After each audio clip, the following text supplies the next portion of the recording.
scrolling and listen to my terrible story. My name is Madeline McCan, known as Maddie, but I disappeared during my vacation in Portugal at the age of 3. This is my story.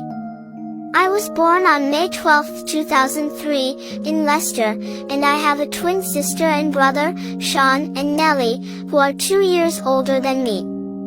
My parents, Kate and Jerry McCan, both doctors, met in Glasgow in 1993. On April 28, 2007, we went to Portugal with some of my parents' friends and their children. We stayed in an apartment at the Praia Balaus Resort for a week of vacation. My life took a turn on May 3rd, just as our vacation was ending. My parents and their friends decided to put all the children to bed around 8:30 p.m. and went to have dinner at a restaurant in Thomas, which was about 100 meters from the apartment. As they did every night, they took turns checking on us every 30 minutes to make sure we were okay. My father started at 9:05 p.m., and it was my turn at 9:25 p.m. I entered the apartment but not our room because I saw light and thought one of us was awake. At 10 p.m., my mother came to check on us and discovered that my bed was empty and the shutters and window were open.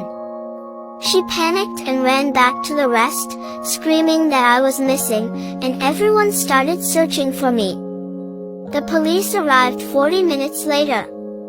Initially, everyone thought it was a case of abduction, and the search continued late into the night. All airports were put on alert. But the news of my abduction quickly spread throughout Europe. The kidnapping theory gained more credibility when an Irish family reported seeing a girl in a pink pajama shortly before 10 p.m. in the same area. This sighting seemed to match the description. My distinctive feature, a mole on my ear, was also highlighted.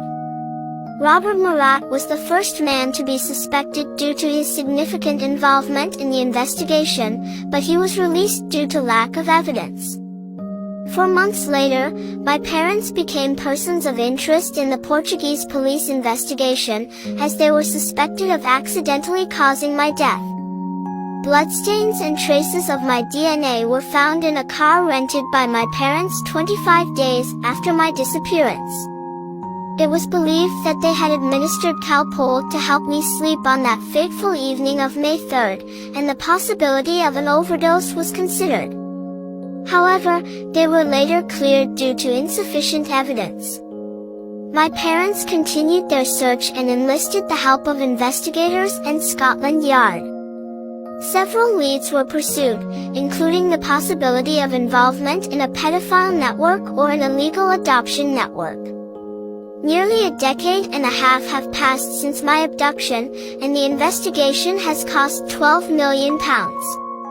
Today, the latest significant lead involves Christian B., a convicted German pedophile who was living in Toulouse in 2007. However, he has not been tried. The mystery surrounding my disappearance remains unsolved. Was my body hidden? Are my parents guilty? Am I alive in another country? I hope the future will provide us with answers.